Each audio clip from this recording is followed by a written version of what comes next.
अस्सलाम वालेकुम दोस्तों, मेरा नाम है मोहम्मद समी और आप देख रहे हैं समी नेशन टीवी। दोस्तों, इमेजिन करें कि अगर आपको हमारी दुनिया से 3000 लाइट ईयर दूर किसी और प्लैनेट पर भेजा जाए और वहां जाकर आप एक इंतहाई पावरफुल टेलीस्कोप की मदद से अर्थ पर जूम करें, तो मालूम है कि आपको अर्थ पर क्या दिखेगा। हैरत अंगेज दौर पे आपको अर्थ का वो दौर नज़र आएगा आज से 30 साल पहले जो हुआ करता था, यानी वो दौर जब एंशिएंट इजिप्शियन पिरामिड बनाया करते थे। इसका मतलब ये हुआ कि ये पावरफुल टेलीस्कोप आपके लिए एक टाइम मशीन का काम करेगा। बेशक आप 3000 साल पहले अर्थ पर जा तो नहीं सकते, लेकिन देख ज़रूर सकते हैं। अब आप अपनी इमेजिनेशन से निकलकर इस मशीन को देखें, क्योंकि यही है वो टेलीस्कोप जो हमारी दुनिया को करोड़ों लाइट ईयर दूर मौजूद गैलेक्सीज, स्टार्स और प्लैनेट के पास में देखने की काबिलियत रखता है, और ये 30 साल की मेहनत के बाद आखिरकार बना लिया गया है। अगर आपने अभी तक समी नेशन टीवी को सब्सक्राइब नहीं किया तो फौरन सब्सक्राइब करें ताकि हमारी लेटेस्ट वीडियो का नोटिफिकेशन सबसे पहले आप तक पहुंचे।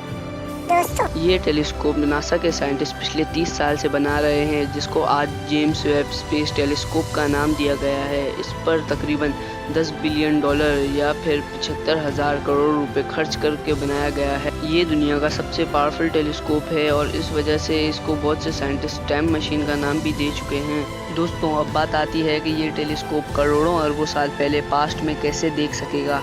ये टेलीस्कोप काम कैसे करता है, इसके लिए हमें ये जानना ज़रूरी है कि हमें चीज़ें नज़र कैसे आती है। जब हम किसी अंधेरे कमरे में दाखिल होते हैं तो बेशक हमारी आंखें उस वक्त खुली होती है, पर हमें कुछ नज़र नहीं आ रहा होता, लेकिन जैसे ही कमरे में लाइट ऑन हो जाती है तो हमें सब कुछ दिखना शुरू हो जाता है।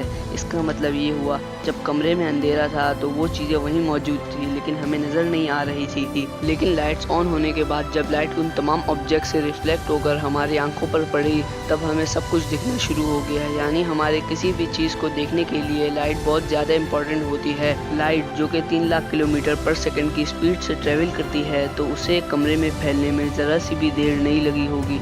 जब यही लाइट हमारी इतनी बड़ी यूनिवर्स में फैलती होगी तो जाहिर है इसको भी एक जगह से दूसरी जगह पहुंचने में टाइम लगता है।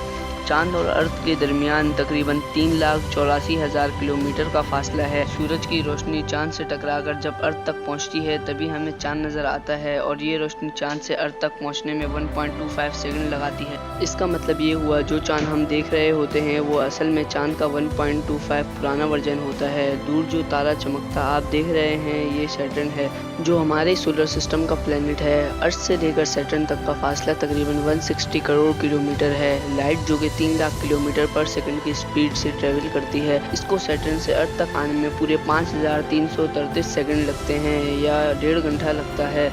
यानी सैटर्न जो कि हम अर्थ से देख रहे होते हैं, ये असल में सैटर्न का 1.5 घंटा पुराना वर्जन होता है। अगर इस वक्त सैटर्न टूट कर 2 टुकड़े भी हो जाएं, तब भी हमें 1.5 घंटे तक ये ऐसे ही दिखता रहे। तो ये कहना गलत नहीं होगा कि हम सैटर्न के पास्ट में देख रहे होते हैं।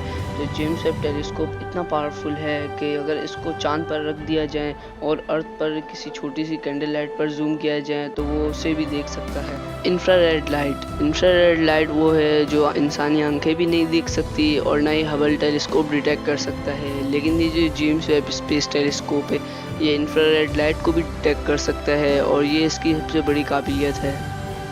आपको ये वीडियो कैसी लगी कमेंट बॉक्स में बताइएगा, और मज़ीद इन्फॉर्मेटिव वीडियो के लिए समी नेशन टीवी को सब्सक्राइब करें और बेल आइकन प्रेस करना मत भूलिएगा ताकि आपको हमारी लेटेस्ट वीडियो का नोटिफिकेशन मिल सके। आज के लिए इतना ही दोस्तों, नेक्स्ट वीडियो के लिए इजाज़त दें। अल्लाह हाफ़िज़।